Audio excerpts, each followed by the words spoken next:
tout d'abord, moi, je tiens à remercier les différents organismes et donc notamment l'ALE et ESPUL pour l'organisation et l'invitation. L'étanchéité à l'air des réseaux de ventilation sont un peu chers à notre cœur, puisque c'est un sujet pointu et un tantinet technique, mais vous verrez que les impacts sur la consommation d'énergie, l'économie des chantiers et sur la santé et l'hygiène, l'impact n'est pas négligeable du tout. Excusez-moi. Donc, avant de laisser la parole à Julien Banet, l'un de nos experts sur ce sujet, je voulais juste vous présenter très rapidement un peu notre société. Donc, Polyexpert, en fait, nous, on fait partie de Polyexpert Environnement, l'une des filiales du groupe Polyexpert, qui est l'un des leaders dans l'expertise en cas de sinistre pour les assurances.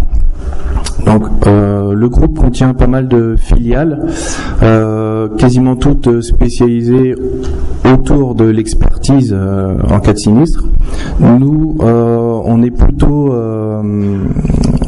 vient plutôt, pour les maîtres d'ouvrage, les promoteurs, les bailleurs sociaux. On intervient plutôt en phase amont. On est plutôt spécialisé dans le contrôle et la qualité de construction. Donc, on intervient sur toutes les phases de conception, de suivi de chantier et de livraison pour faire du suivi et du contrôle. On a différents pôles de compétences, notamment donc la thermique, où on va faire tout ce qui est donc attestation thermique, les tests de perméabilité à l'air, bâti et réseau de ventilation, les audits énergétiques notamment. On est aussi bureau d'études acoustiques. Là, on va faire des notices acoustiques en phase conception. On va faire du suivi de chantier et des mesures acoustiques en fin de chantier. On est aussi assistant à maîtrise d'ouvrage environnementale. Donc là, pour tout type de certification et de label. On fait également des diagnostics et des bilans sur les patrimoines existants.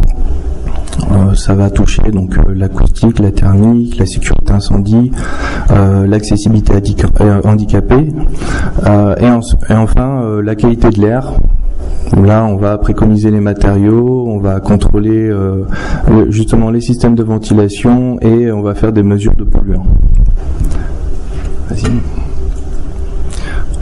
Enfin, pour finir, quelques exemples de nos clients qui nous font confiance.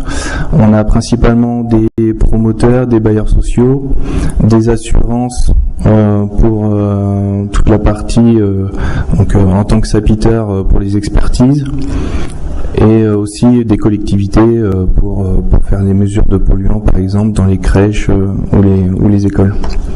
Voilà. Donc je vais laisser la main à Julien qui va faire sa présentation sur l'étanchéité à l'air des réseaux. Ah, le fait de perdu la connexion. Si ça t'arrange aussi, je pense que tu peux demander le micro portatif. Le fait de fermer. C'est bon ça. Bon. Très bien, bonjour à tous, merci d'être là. Donc on va rentrer dans le vif du sujet de la perméabilité à l'air des réseaux de ventilation. Alors tout d'abord le rôle de la ventilation, globalement 3 rôles. L'extraction de l'air vicié et l'apport d'air neuf dans les logements. La conservation du bâti pour limiter tout ce qui est condensation, moisissure. Et l'apport d'un air conditionné, donc température dans le cas de double flux et l'humidité avec la ventilation hygroréglable. Alors, malheureusement, la ventilation actuelle, c'est un petit peu le parent pauvre, je dirais, du bâtiment. Il y a à l'heure actuelle pas mal de problèmes sur la ventilation globale. Une étude de l'ADEME et l'RH a défini pas loin de 70% des logements collectifs et 60% des logements individuels qui n'avaient pas véritablement de ventilation efficace. Alors, qu'est-ce qu'on attend de ventilation efficace? Disons que soit pas du tout équipé, soit des débits très insuffisants. Et aujourd'hui, seul quasiment 1% du parc de ventilation est véritablement entretenu et maintenu tout au long de sa vie. Donc, au final, on a depuis 1974 et le premier choc pétrolier eu beaucoup de réglementations thermiques, de la RT 2000, RT 2005, RT 2012, RT 2020 bientôt, et au final pour la ventilation que 2 textes réglementaires, des arrêtés de 82 et 83 qui n'ont jamais été finalement remis au goût du jour et qui maintenant ont plus de 30 ans. Donc on voit qu'on a quand même privilégié l'énergie finalement au détriment un petit peu de la santé et de la qualité de la ventilation.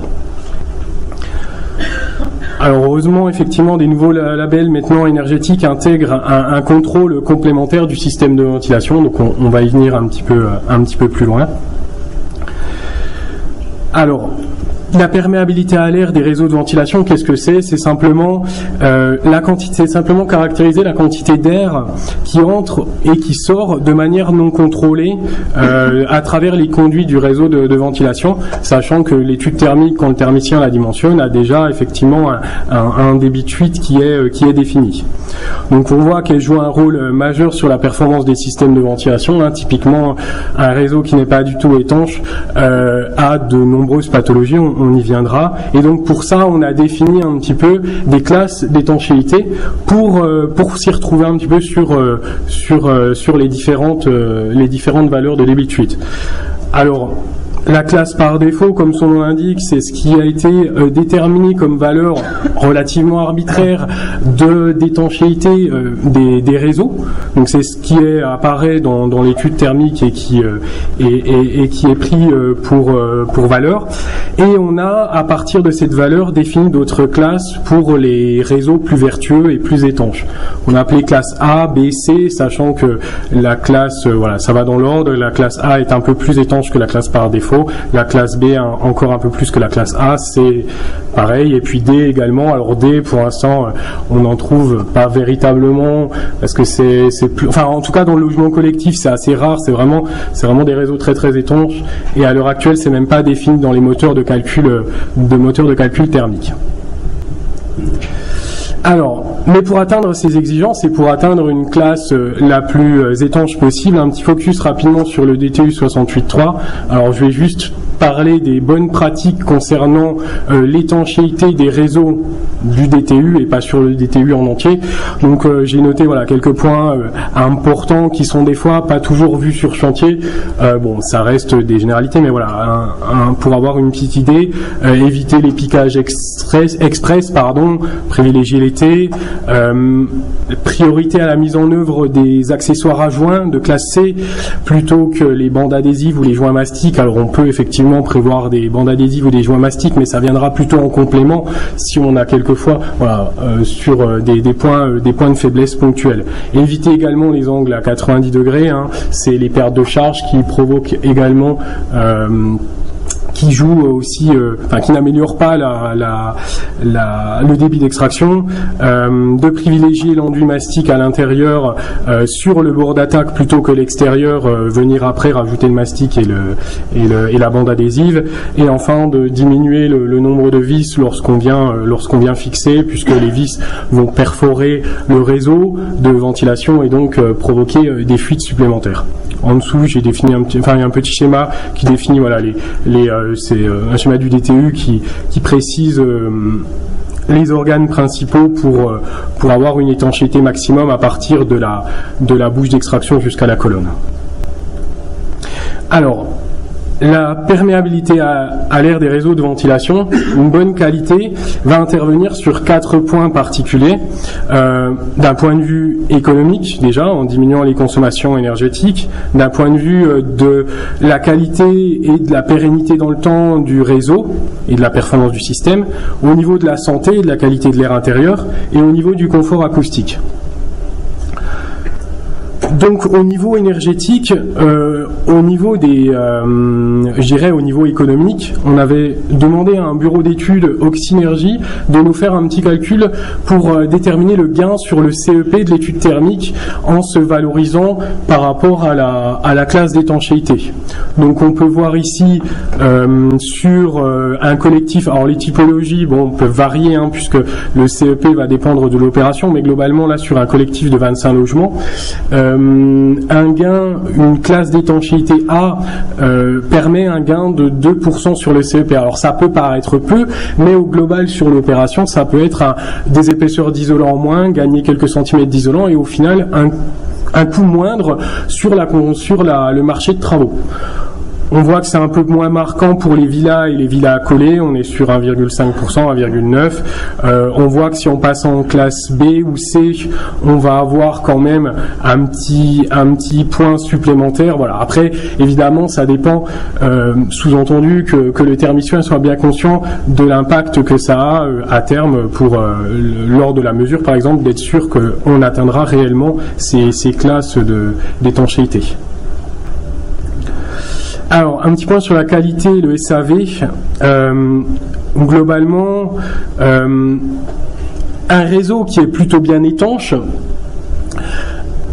n'incitera pas, vous n'aurez pas, n'obligera pas le ventilateur à tourner à un régime supérieur. Il pourra tourner à un régime, s'il a bien été dimensionné évidemment, mais globalement il pourra tourner à son régime nominal si les fuites et le réseau n'est pas trop fuyant. Donc ça permettra d'éviter un surcoût de consommation et ça permettra aussi, de diminuer les pertes sur le réseau puisque ça a été dimensionné pour un fonctionnement à une certaine puissance. On a également garantir la qualité du montage. Effectivement, si vous avez une bonne étanchéité à l'air du réseau, globalement, si le réseau a été, un montage soigné, ça permettra aussi une pérennité dans le temps par rapport à l'installation. L'autre point, c'est la qualité de l'air intérieur. Alors, ça peut paraître un petit peu paradoxal, mais disons que même si l'air extrait, on ne s'en occupe pas d'un point de vue de la qualité de l'air, puisque après, il est amené à être évacué, ça va être intéressant d'avoir un réseau étanche pour la simple bonne raison que c'est quand même une des premières raisons d'un dysfonctionnement au niveau du débit hygiénique. Si vous avez un réseau fuyant, il y a de fortes chances que même si le ventilateur compense un petit peu en tournant plus vite, que vous n'ayez pas les bons débits au niveau des bouches d'extraction. Donc si vous n'avez pas les bons débits au niveau des bouches d'extraction, vous aurez de toute manière un débit plus faible et un risque effectivement à un moment donné d'apparition de condensation, d'apparition de moisissure dans le pire des cas. C'est pas tout le temps le cas, mais ça peut arriver d'avoir ces phénomènes-là qui apparaissent. Et enfin, la qualité acoustique, le problème d'un réseau fuyant, c'est le défaut d'équilibrage, c'est l'accroissement du débit d'air du ventilateur, comme j'ai dit, mais c'est également un ventilateur qui vibrerait plus, par exemple, qui produirait plus de bruit puisqu'il tourne plus vite et qui, pour les logements situés directement en dessous, à proximité, dans le cas de collectif par exemple, serait directement impacté par le bruit supplémentaire. Alors on peut avoir effectivement aussi un phénomène de sifflement, effet Venturi, si on a des pertes de charge importantes dans le réseau à cause de l'étanchéité très limitée. Alors pour passer pour la suite, dans quel cas la mesure est-elle obligatoire, parce qu'à l'heure actuelle cette mesure n'est pas obligatoire en RT 2012. La mesure de perméabilité à l'air n'est seulement demandée que si le thermicien se valorise sur l'étude thermique, que s'il décide de passer en classe A, B ou C, tel que je vous avais montré précédemment. Dans ce cas-là, effectivement, la mesure est obligatoire, mais sinon c'est pas encore le cas. Alors peut-être que ça y sera dans des prochaines réglementations, comme on a vu avec la perméabilité à l'air du bâti. Peut-être qu'effectivement ça va devenir systématique. À l'heure actuelle, en tout cas, ça n'est pas encore le cas. Par contre, c'est demandé systématiquement maintenant pour les labels. F-Energy, BPOS demande une mesure de perméabilité à l'air des réseaux. et avec une obligation de résultat. Donc avec au minimum la classe A. Donc là, il n'y a pas le choix, il faut faire la mesure et effectivement il faut obtenir cette étanchéité à l'air maximum de classe A. En plus, Efinergy demande une vérification du système de ventilation. Donc on va venir visuellement, donc lors des contrôles, vérifier que en plus de la mesure, que les ventilateurs donc sont bien dimensionnés, que les bouches d'entrée d'air sont placées correctement, que tout fonctionne correctement. Enfin voilà, il y a un certain nombre de points de contrôle qui sont définis par Efinergy de manière à vérifier que tout est bien en fonctionnement. Donc dans le cadre où la mesure est obligatoire et où elle est réalisée, elle doit être faite par un opérateur autorisé par le ministère en charge de la construction. Alors, simplement, ici, c'est l'autorisation Calibat 8721, comme elle existe déjà pour la perméabilité à l'air. Le Calibat 8711, c'est le même principe. Les opérateurs ont donc passé un examen pratique et théorique afin de valider les compétences. Donc je crois à ce jour qu'il y a à peu près 61 opérateurs agréés en France, donc c'est pas beaucoup. Bon, la raison étant que effectivement les tests étant pas obligatoires, il y a encore peu de demandes de ces tests-là, mais ça évolue, hein, puisqu'il y a quelques mois c'était une quarantaine de personnes, donc ça va continuellement augmenter, probablement les mêmes opérateurs qui étaient agréés Calibat 8711. Donc pour nous, pour Pays Expert Environnement, on est deux, donc Janice Sorero, ma collègue qui est sur Toulouse, et moi-même qui suis basé à Strasbourg. Alors, opérateur agréé, également référence normative. Évidemment, la méthodologie de mesure est encadrée. Il faut respecter un certain nombre de critères pour réaliser la mesure. Il y a un fascicule documentaire qui a été défini. C'est un peu le même principe que pour la qualité, que pour l'étanchéité à l'air du bâti, qui définit le protocole de mesure. Également des normes qui nous sont imposées pour le mesurage et le calcul de l'air superficiel des conduits de ventilation. Et également, comme j'expliquais, le protocole de contrôle d'Efinergy Plus qui nous définit les points de contrôle. Alors l'échantillonnage, un échantillonnage a été défini pour ces mesures de perméa des réseaux. Pour les maisons individuelles et individuelles groupées, c'est assez simple au final. Donc il y a en diffus un test, une maison, un test. Le réseau doit être testé à 100% et la maison doit atteindre la valeur cible. Donc on teste le réseau en entier et on doit atteindre l'exigence. Quand on a des groupements individuels de maisons, on fait un échantillonnage. Pareil, on ne vient pas tester toutes les maisons. S'il y en a une trentaine, on passerait beaucoup de temps à contrôler. Donc là, on fait seulement un échantillonnage. Donc 3 logements si on a moins de 30 et 10% des logements si on a plus de 30. Et là, c'est pareil. Chaque logement testé, c'est 100% du réseau et chaque maison individuelle doit atteindre la valeur cible. L'échantillonnage en logement collectif et en tertiaire. Donc là, on a deux possibilités en gros, où on teste 100% du réseau du bâtiment, où on teste une partie seulement. Si on teste 100% du réseau, donc c'est la méthode à privilégier, donc là on se pose pas de questions, on fait la mesure et le réseau doit atteindre la valeur cible. On a quand même une autre possibilité de faire, puisque certains bâtiments collectifs peuvent être relativement grands, hein. On a de nombreuses colonnes, de nombreux caissons, donc on n'a pas toujours la possibilité de tester le bâtiment en entier. Donc dans ces cas-là, on a la possibilité de tester une partie du réseau seulement, mais en contrepartie, il faut vérifier qu'il soit représentatif. Alors qu'est-ce que représentatif ? Dans un cas, c'est au moins 10% du réseau global, donc si vous avez 200 mètres carrés de réseau, il faut au moins tester 20 mètres carrés. Un échantillon comprenant un T de souche, donc au moins une colonne, dans ces cas-là, et un L sur AJ supérieur à 1. Alors quel est que le L sur AJ ? Le L, c'est simplement la somme des jonctions du différent réseau. En fait, une jonction, simplement à chaque fois que vous avez un emboîtement entre deux parties du réseau, vous avez forcément un risque de fuite.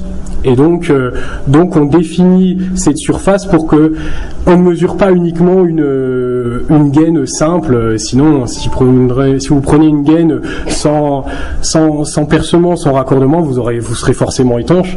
Donc pour éviter ça, on a demandé à ce qu'effectivement il y ait ce petit calcul qui soit réalisé par l'opérateur.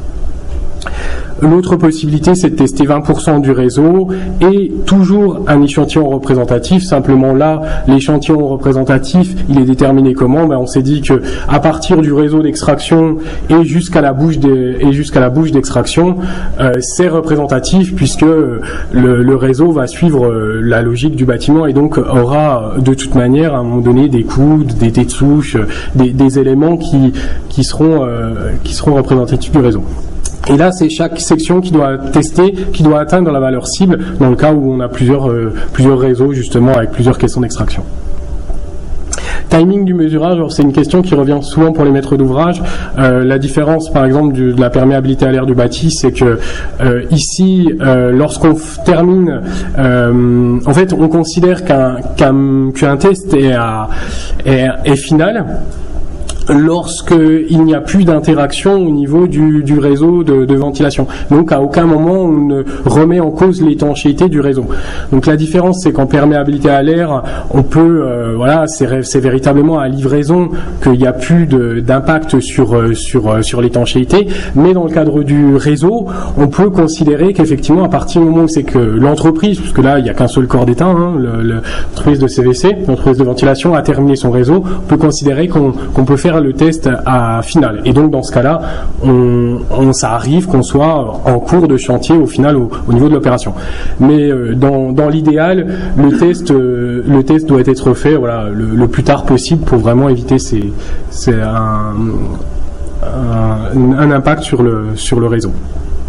Alors on a précisé un petit peu comment les modalités de la mesure. Maintenant, comment conditionner le réseau. Comme j'expliquais, soit on teste au global et dans ce cas-là, on a simplement, je dirais, à extérioriser le caisson d'extraction, puisqu'on le mesure jamais. Ce qui nous intéresse ici dans la perméa des réseaux, c'est uniquement les gaines.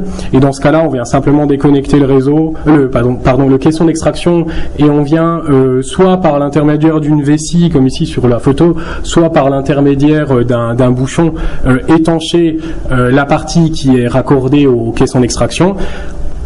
Et ensuite, on vient étancher toutes les bouches d'extraction des logements pour avoir un réseau étanche. Donc ça, c'est la première possibilité si on teste tout le réseau. Maintenant, sur la diapo suivante, on voit ici qu'on a décidé que tester qu'une partie du réseau. Donc comme j'expliquais, c'est une possibilité. Donc là, ce qui est dans le cercle rouge représente le réseau testé. Donc comme vous voyez, on part quand même du caisson. Le caisson, c'est je sais pas si on voit très bien, mais c'est le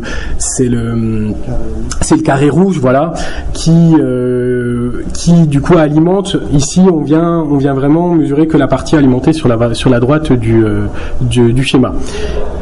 Et donc là, on a déconnecté au niveau du trait vert qui est représenté ici sur la photo par le cercle vert. Là, le caisson a été littéralement enlevé. On n'est pas toujours obligé. Des fois, on a des manchettes souples, donc on peut simplement déconnecter la manchette et venir étancher côté réseau. Donc là, on a carrément enlevé le caisson d'extraction et on est venu étancher le réseau. Et donc là, on fera la mesure uniquement sur cette partie-là. Ça, c'est le schéma synoptique de la ventilation. Donc là, c'est pour s'y retrouver un petit peu pour nous quand on fait nos calculs de surface, puisqu'après, il faudra bien évidemment calculer la surface mesurée pour faire un ratio, puisqu'on n'a pas, dans le cas où on n'aurait pas mesuré l'entièreté du réseau, il faudra effectivement bien calculer ce qu'on a mesuré pour retomber sur notre facteur d'étanchéité à l'air. Alors donc, comme j'expliquais, il y a les bouches d'extraction, deux possibilités, soit on vient directement retirer la bouche d'extraction, on met la vessie à l'intérieur de la gaine, soit on laisse la bouche d'extraction et on vient mettre la vessie à l'intérieur de la gaine. L'important, c'est de ne pas juste étancher avec le scotch orange comme on peut voir pour la perméabilité à l'air du bâti, puisqu'il y a quand même des entrées d'air parasites sur les bords de la bouche d'extraction qui ne sont pas comptabilisées. Ça nous intéresse pas. Nous, ce qui nous intéresse, c'est véritablement le réseau de la ventilation. Donc la mesure, maintenant en elle-même, sur la photo de droite, vous voyez le matériel. Alors c'est pas très grand, hein. Au final c'est simplement un ventilateur, hein, tout simplement. On met en dépression ou en surpression suivant ce que l'on décide de mesurer. Et d'un autre côté, on a ici sur la photo de gauche la sonde de pression que l'on vient mettre dans une autre colonne. Donc sur le schéma sur le plan du milieu, vous voyez que c'est même deux logements différents, puisque l'important c'est que la sonde de pression ne soit pas dans le même logement que le ventilateur, pour pas qu'il y ait de perturbations avec les turbulences du ventilateur. Donc on vient faire la mesure ici de pression et de débit du ventilateur, et à partir de ça vous permettra de calculer l'étanchéité à l'air du réseau, le facteur d'étanchéité à l'air du réseau. Alors on a un certain nombre de points à vérifier par rapport à la norme, donc qui nous sont imposés par la norme et le fascicule documentaire. Donc ici, on va mettre en surpression ou en dépression le réseau à des valeurs précises de pression. En maison individuelle, on a 80 pascal, en bâtiment collectif 160, en bâtiment tertiaire 250. Pourquoi ces valeurs? Tout simplement parce que c'est à peu près les valeurs de pression du réseau dans le cas réel où vous avez en fonctionnement. Donc c'est pour se rapprocher au maximum de l'étanchéité du réseau, puisque l'étanchéité va forcément varier avec la pression dans le réseau. Il faut maintenir la mesure pendant 5 minutes sans fluctuation de la pression, ce qui nous confirmerait qu'effectivement le réseau est bien stable, il n'y a pas de fuite élastique ou de choses qui varieraient. Donc il faut vérifier ce point-là, et c'est seulement à partir de ces 5 minutes et d'une pression stable qu'on obtient nos véritables valeurs de débit de fuite et ensuite notre facteur d'étanchéité à l'air. Alors comment on calcule le facteur d'étanchéité à l'air? C'est simplement le ratio du débit de fuite par rapport à la surface testée.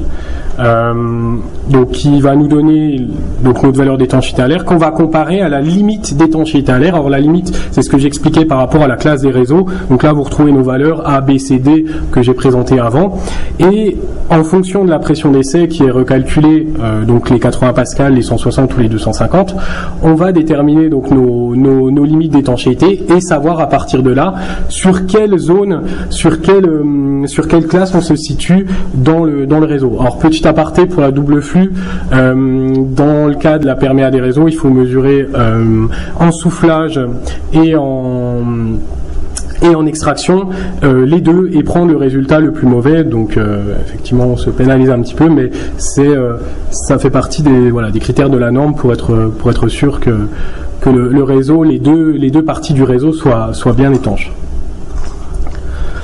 Donc là, c'est simplement un petit résultat visuel pour bien voir le résultat d'essai. C'est généralement ce qu'on présente après un test. Vous voyez en histogramme donc la valeur par défaut, la valeur en abscisse, la valeur par défaut, les classes A, B, C, D, on a redonné la limite d'étanchéité F max, et la droite en rouge qui correspond à notre résultat de mesure de l'opération. Donc là on voit qu'on est en classe A, puisque la droite coupe l'histogramme de la classe A. Alors le test c'est très bien, maintenant il faut voir si on a obtenu ou non notre classe demandée dans l'étude thermique. Si c'est le cas, tant mieux, ça n'empêche pas de faire une petite recherche de fuite quand même, mais disons que c'est dans le cas où effectivement le résultat ne serait pas bon qu'il va falloir se pencher sur la question. Globalement, pour simplifier, il y a pour l'essentiel, deux types de raisons où on retrouve des fuites. Globalement, c'est au niveau des raccords entre conduits. Forcément, si vous avez un raccord, vous avez forcément des risques de défaut d'étanchéité. Donc au niveau des changements de section, des coups, des piquages, trappes de visite, bouches, etc.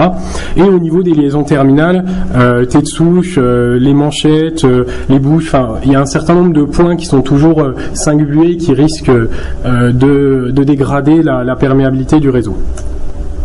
Alors quelques photos juste pour illustrer un petit peu.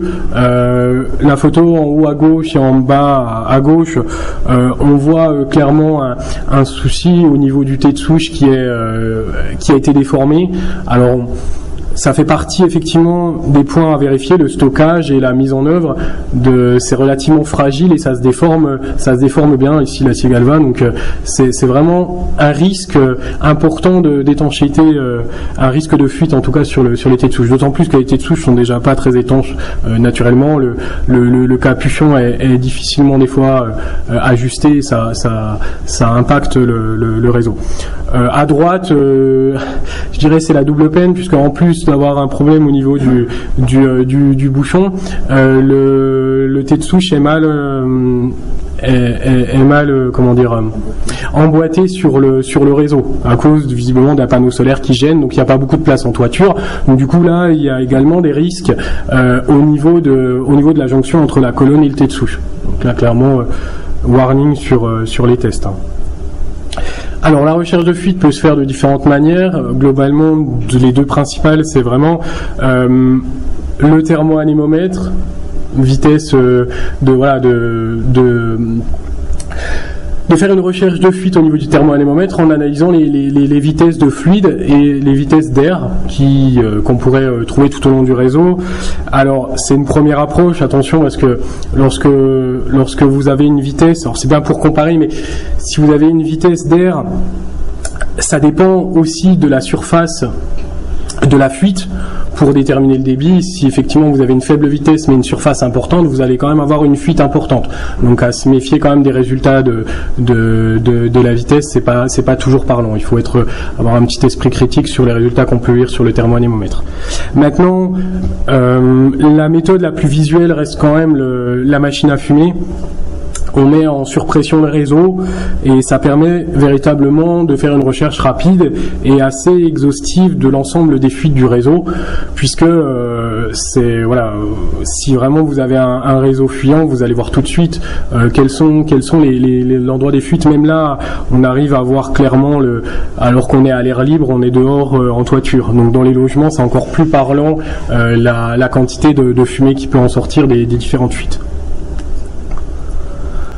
Alors, on a vu tout à l'heure le DTU 68.3, les bonnes pratiques. Maintenant, ce qui est important, alors on parlait du mastic, de privilégier les accessoires à joint. Ça n'empêche pas effectivement ponctuellement d'avoir du mastic d'étanchéité si vraiment on a une classe à obtenir, si on vise la classe B, la classe C, voilà, il faut vraiment à un moment donné être les accessoires à joint n'empêchent pas quand même un peu de fuite. Donc le mastic ici, si on décide de le mettre sur l'extérieur, il faut vraiment le protéger avec un ruban adhésif de manière à ce que il se dégrade pas au cours du temps, parce que c'est pas la méthode la plus pérenne, le mastic d'étanchéité. Donc il faut vraiment être vigilant là-dessus. Maintenant, l'idéal est plutôt effectivement de l'avoir à l'intérieur des réseaux, des gaines, comme vous pouvez voir sur la photo de droite. Alors maintenant c'est vrai que c'est quand même rentré relativement dans les mœurs. Les fabricants maintenant proposent beaucoup de solutions. Alors je vais pas tous les détailler. Il y en a un certain nombre, il y en a probablement d'autres encore qui sortent. Il y a beaucoup de choses maintenant qui se fait. Simplement pour le collectif, je parlais des accessoires à joint comme on peut voir sur le coude en haut à gauche dans la partie collectif, des RT Flex. Enfin il y a pas mal de choses. Et au final c'est pas tant un surcoût que ça, principalement pour les accessoires à joint, puisque c'est un gain de temps pour la mise en œuvre. L'accessoire à joint permettant une certaine rigidité entre les différents éléments, ça permet aussi à l'entreprise qui les monte de gagner du temps sur le montage, puisque sans ça, il y a beaucoup plus de jeu entre les différents éléments. Donc là, on parle de 4% maintenant à voir, mais voilà, il y a un intérêt à ces accessoires à joint. Alors, mais Aeroseal, c'est une méthode. Alors là, on est dans les solutions de reprise. C'est une méthode véritablement où on n'aurait pas pu étancher le réseau avec le mastic. On n'atteint toujours pas nos exigences avec le ruban adhésif non plus. C'est vraiment si on souhaite atteindre des valeurs assez fortes d'étanchéité du réseau, il existe une méthode de soufflage d'une poudre d'étanchéité qu'on injecte directement dans le réseau et qui vient d'elle-même, entre guillemets, se fixer sur les différentes fuites du réseau. Alors juste pour terminer, juste deux présentations, enfin deux cas qu'on a traités chez Polexpo Environnement. À Strasbourg, en Alsace, où c'est que je suis, il y a une forte demande de la région pour ces tests de perméabilité des réseaux. C'est la région qui les demande aux bailleurs pour qu'ils aient des subventions en plus. Donc ça s'est beaucoup développé dans la région Alsace, région Grand Est maintenant. Et donc j'avais fait un test au CHRS, Centre d'hébergement et de réinsertion sociale. On avait dû effectivement après coup en logement occupé venir faire les tests de perméa des réseaux. Et il y a un autre cas, là c'est à Le Pâtre à Vaujany. Là c'était une volonté du maître d'ouvrage de se valoriser sur l'étude thermique et de montrer que c'était tout à fait atteignable la classe A de la perméa des réseaux entre autres, et donc a demandé à ce qu'on fasse le test. C'était d'autant plus parlant que le premier test, dans la journée, avait montré quelques fuites qu'on a pu repérer au niveau grâce à la machine à fumer, et après on a pu atteindre par reprise la classe A sur l'opération.